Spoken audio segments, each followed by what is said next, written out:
চাই বিজেপি সরকার, শুনো পরিবর্তন এবারে চাই। ধত করছু পুরা এই কুড়ি কুড়ি পরিবর্তন চাই কুড়ি না। আমরা সবগুলি মেতে গিয়েছিলাম, দিয়ে আমরা কি করেছি, বিজেপিতে ভোটটা মেরে দিয়েছি। লাউ ঢেলা বুঝছো, ইমন পরিবর্তন করেছে না, যে পরিবর্তন আর লেয়া যাচ্ছে না। আরে দেড় দানা দেন ইমন যদি ছক্কা পর মারতে থাকে, তাইলে মানুষ কোন দিকে তাকাবে? মানে এদিক সেদিক, মানে কোনো হদিস পেছি না। পরিবর্তন শুধু বাইরে নয়, ঘরের ভেতরেও করে দিয়েছে। কচুপোড়া ওই টিভি রিমোট, এক টিভির যে কতগুলা রিমোট হয়েছে না, সে মানে না দেখাইলে বিশ্বাস করবে না বন্ধুরা। হ্যাঁ কেন?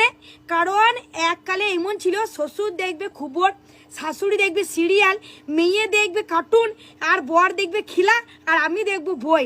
লে কচুপোড়া সেই নিয়ে রিমোট কাড়াকাড়ি ভাঙাচুরা সমস্ত হয়ে গেছে। কিন্তু এই 15 দিনে একটা রিমোট ভাঙে নাই, জীবনকার তিমন হয়ে আছে। কেন?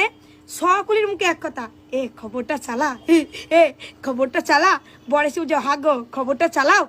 মেয়ে হচ্ছে বাচ্চা 10 বছরের, মুখ টিপে দুধ বেরুবে, কোথাও ভাত খাবে, কার্টুন দেখে খা না, কইছে মা ওই হিরুপনা মুখ্যমন্ত্রীর একবার খবরটা চালাও, আর দেখে ভাতটা খাবো। লে কচুপোড়া, আমি তো সিরিয়াল পুরো ভুলিয়ে গেছি। ওই লাজ্জু সিরিয়াল আমার কত ভালো লাগতো গো, তোমাদেরকে কি বলবো। লাজ্জু না দেখে আমি ঘুম থেকে উঠতাম না, বাস সে মুখেতে ওই বিছানাতে শুয়ে দেখতাম, তাকে ভুলে গিয়েছি। মানে পরিবর্তন মনে হলে হয় বলেন তো? সবাইকে ভুলে গিয়ে শুধু মুখ্যমন্ত্রীর দিকে তাকিয়ে থাকো। কেন? কারণ দেড় ছক্কা যা মারছে, মানে কি বলবো, মিলা মজা আসছে। কোনটা ছেড়ে কোনটার নিউজ দেখবো সেই নিয়ে বলবো, কচুপোড়া বুঝতে পেরেছি না। তোমাদের কি মনে হচ্ছে একটু কইয়ে দিয়ে যাও।